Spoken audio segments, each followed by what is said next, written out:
Okay, how's it going, everybody? This is engineering major, philosophy minor, and today we need to talk a little bit about climate change. Now, some of you guys may have read some headlines, and we're going to look at some in a minute that talk about how California hit the record hottest temperature ever measured on Earth. Now, when I first saw these headlines, they came out a couple days ago. I thought to myself, you know what? I think I'm just going to let this go. I know that there's probably more to it. But then two things happened. The first thing that happened was I watched Joe Biden's DNC speech that just happened tonight.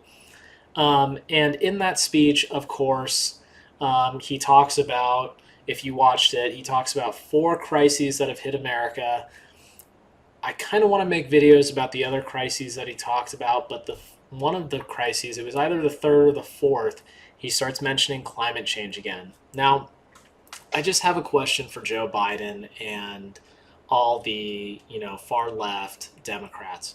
Where were you guys on climate change like for the past like 6, almost 7 months at this point, right? I noticed that no one was complaining about climate change when we needed PPE manufactured super quickly, when we needed energy to power the hospitals, when we needed to make more ICU beds, when we needed to authorize the Defense Production Act to do all this stuff. And guess what? All that stuff requires. It requires fossil fuels. If you think that a hospital that is set up to treat something like several thousand patients at once, that needs reliable, continuous, non-intermittent power, if you think that they're going to rely on a couple solar panels that they have hanging out in the parking lot, you are mistaken. So, of course, what's happening right now as we near the election is that, we're trying to bring back in this kind of climate change issue, and it's just, you know, we're going to see in a minute why there's kind of a little bit of misleading stuff going on. All right, so the second thing that happened to me is I got this email from Gavin Newsom right here. It says right here, I just addressed the county during the Democratic National Convention from an evacuation center in Santa Cruz. Americans need to know how climate change has critically damaged our state. Evacuations are happening all over California. Folks have had to flee their homes to seek shelter and safety during numerous wildfires, exacerbated by lightning strikes and record heat waves. We're battling over 370 wildfires. We've had 11,000 dry lightning strikes over a 72-hour period. A record-breaking heat wave has caused 130-degree temperatures, the highest ever recorded in our state. Keep in mind what this statement says. So there's just so many things that is really annoying. So we're battling over 370 wildfires, 11,000 dry lightning strikes over a 72-hour period. I mean, are those record-breaking things? It would be nice to put these numbers into context, like if this has happened before or has happened many times before, then it's not really anything like remarkable, right? Especially if we're trying to make the case that we need to know how climate change has critically damaged our state. I mean, if climate change has critically damaged our state, that means that we should be able to look back at wildfire history data and somehow come up with dry lightning strike data and compare the two. The truth of the matter is, and I'll probably get into this in another video, if you start looking at wildfire data, some of the numbers are a little bit skewed. And they're cut off at very convenient points where they don't show records in history.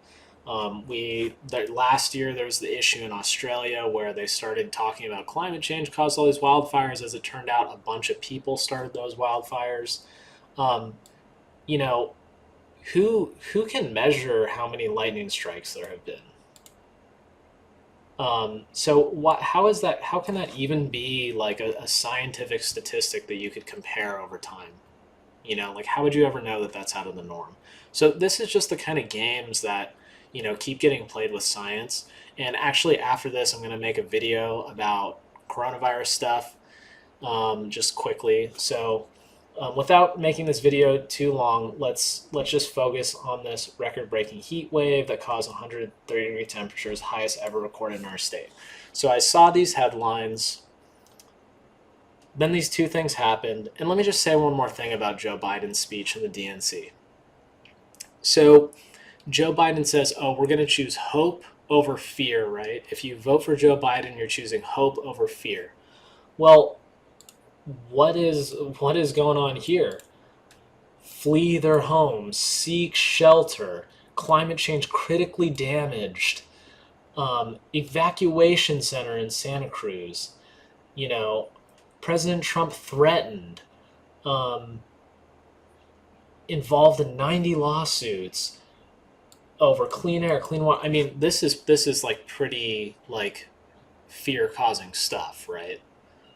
So I don't really see how Democrats like Joe Biden and Gavin Newsom can make the case that we need to get away from fear when both of them are now just like bringing the whole climate change existential crisis thing back into debate when they've been completely silent on that for the past 8 months, specifically because they know that everything that they want to get rid of with the climate change agenda is everything that was absolutely essential to, again, developing PPE, getting factories involved with all of this, keeping power in the hospitals, sending ships to places, et cetera, et cetera. I mean, you can just go down the list about this stuff.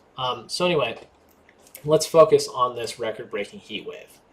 Okay, so I then did a Google search. I was looking up when the Industrial Revolution was, but I did a Google search.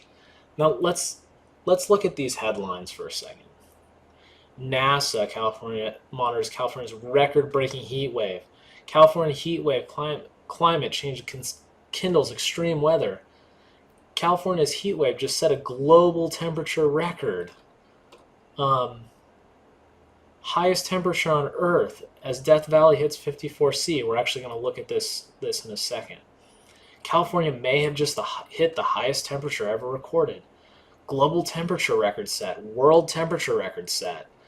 I mean, there's only like 50 headlines here. And if you actually want to get to the data, of course it's never on the first Google search result page. Like you really have to dig for this data. But anyway, let's look at this BBC article. That's this link right here. Now, highest temperature on Earth as Death Valley, U.S. hits 54.4°C. Okay, so look at this. Quote, highest temperature on Earth, unquote. That's the headline. But now look at what happens when you come in here. What could be the highest temperature ever reliably recorded on Earth may have been reached. Guys, that's like contrary to what this headline is saying. Now, finally, after a paragraph, what were the previous records? Sunday's reading was recorded in Furnace Creek in Death Valley. Before this, the highest temperature reliably recorded on Earth was 129.2 F, also in Death Valley in 2013. Okay. A higher reading of 134 F a century earlier, also in Death Valley, is all of a sudden, it's disputed now. Is disputed.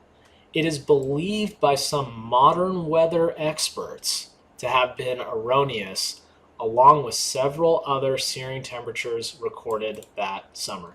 Okay, so now that we're coming close to what might be the hottest temperature. Oh, now the previous temperature is disputed as not being an adequate scientific measurement. I mean, come on, guys. Like, that's super disingenuous. And then on top of that, let's pretend that, how off do you think this 134 F measurement actually was, right? Now, if it was off by, it has to be off by at least 5 degrees to get down to 129.2 in order to not actually be the record. And it has to be low by 5 degrees. Keep in mind that they're not talking about whether or not, the measurement has to be high by 5 degrees. Keep in mind that they don't talk about whether or not the error could have been on the low side. Now, as an engineer, you can relate this to dimensioning and tolerancing, okay? Every dimension and tolerance has to have a positive side or a negative side. The only time that it can have one or the other is if you really want to control a boundary, like, or an interface, like very, very specifically, okay? So you can't just talk about, like, you can't just pretend that it's disputed and it's disputed high, meaning this measurement is too high. I mean, isn't it possible that it could have been recorded too low? You know, I mean, if it was recorded 5 degrees too low, then that means that the real temperature was actually 134 plus 5, 139 degrees Fahrenheit. Okay? Now, let's look at, so it is believed by some experts to have been erroneous, along with several other searing temperatures that summer. Now, all of a sudden, they put these bullet points in here. Dangerous heat wave forecast for southwest U.S. Summers could become too hot for humans. Okay, summers could become too hot for humans. Where will it become too hot for humans? Death Valley has always been insanely hot. We've always known that. It's literally known for being the hottest place on Earth. Like, that's its, like, namesake, basically. That's why it's called Death Valley, is because it already is too hot for humans. Now, what about Antarctica? That's, like, too cold for humans, right? And in fact, there are plenty of places on the globe that are too cold for humans. In fact, if you look at population, the biggest reason why population doesn't exist in places is usually because it's too cold, not because it's too hot. Anyway, so summers could become too hot for humans. Well, it might. Let's just pretend for a second, and I'm going to make another video about this too, because I am just getting so irritated with how much the science is getting manipulated to shape a certain narrative. Let's really think this out for a second. Let's say that everything from, like, LA, like, let's say the latitude of LA and south of that becomes completely desertified. Like, let's just pretend that it becomes entirely barren sand desert, right? Well, guess what's going to happen at latitudes above that, which are very extreme cold? Well, they're just going to become temperate. So is the whole planet going to become too hot for humans?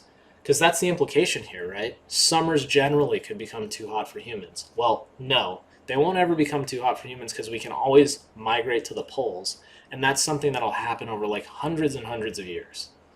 So let's just put perspective in this for a second. Here we go. According to a 2016 analysis from weather historian Christopher Burt, other temperatures in the region recorded in 1913 do not corroborate the Death Valley reading. Another record temperature for the planet, 131, was recorded in Tunisia in 1931. But Mr. Burt said this reading, as well as others recorded in Africa during this colonial era, had, quote, serious credibility issues. Well, why don't you guys go into why, why don't you talk about what those credibility issues actually are in the article? Instead they just want to make it fear. So now let's look at this government website, nps.gov. I mean, so what they're saying is this is also an unreliable source. The weather expert says that this website's wrong. This website is a lie. Death Valley is famous as the hottest place on Earth and the driest place in North America. The world record highest air temperature of 134 F was recorded at Furnace Creek on July 10th, 1913. Summer temperatures often top 120 F in the shade, with overnight lows dipping into the 90s. Average rainfall is less than 2 inches, a fraction of what most deserts receive. Occasional thunderstorms, especially in late summer, can cause flash floods. Oh, so there's thunderstorms there too, regularly. In contrast to the extremes of summertime, winter and spring are very pleasant. So that's another thing. The other article says summers will become too hot for humans. Well, maybe you just don't live there in the summer, or maybe you just don't hang out there in the summer and then you visit there in the winter. So Wow, I'm already at 15 minutes on this video. I really didn't want to make it this long. I meant to make it like a 5-minute video. So sorry about that. But, stay tuned for the next video about California and coronavirus because I want to talk about some stuff there. But guys, when you hear about this climate change stuff, this is the message that I want to send. I believe in free speech, so people can write about and extrapolate the data and write their nice apocalyptic science fiction novel about climate change if they really want to. But please, just what I ask of you guys is to just like look a little bit further than just headlines, because the media really tries to skew this stuff. And right now, unfortunately, this has become science has become super, super political. Um, and that is a big reason why I have gone over to the more conservative side of things, the dark side of the Force, as some might say. As you can see, I'm wearing a Star Wars t shirt, and I'm an engineer, so I'm definitely a nerd. Anyway, yeah, hope you guys like this video. The last thing I'm going to say, comment, share below. And I invite anyone who is actually like really into climate and weather and stuff like that. If you want to show me the actual data and, show me whether or not this is really a super anomalous temperature relative to what's happened in Death Valley before, please do. Um, I am happy to admit that I'm wrong about this. If you show me a plot of temperature over time, and I don't just want to see back to 1913 when this record is. I want to see like maybe back 1,000 or more years, like maybe like pre-industrial revolution. That's part of the reason why I was looking at the industrial revolution here. I want to see temperatures pre-industrial revolution up until now. I want to see the graph wiggle around, and I want to see that it's significantly higher in the last 100 years than it ever has been in whatever recorded history. Now, if you can't come up with the data from that long ago, then I'm sorry, but I question that, because I have no idea in the global scale of things whether or not this is really that anomalous of a temperature if you can't go back at least like 1,000 years. Um, and of course, we can look back to data on prehistoric times where life existed on Earth, and where humans existed on Earth, where CO2 levels and temperatures were like really hot. Maybe not humans existed on Earth. Anyway, that was the last thing I want to say. If you disagree, by all means, prove me wrong. Show me the data, show me why it's anomalous. If you can find lightning strike data, oh man, that would be awesome. Um, I know forest fire data exists, so if anyone wants to show me that and prove me wrong, please do. But other than that, um, if you guys are convinced by headlines like this that all of a sudden we need to go back to thinking about like global warming as being this like horrible human threat, sorry, but I'm not convinced of that. So anyway, thank you guys for watching. Peace.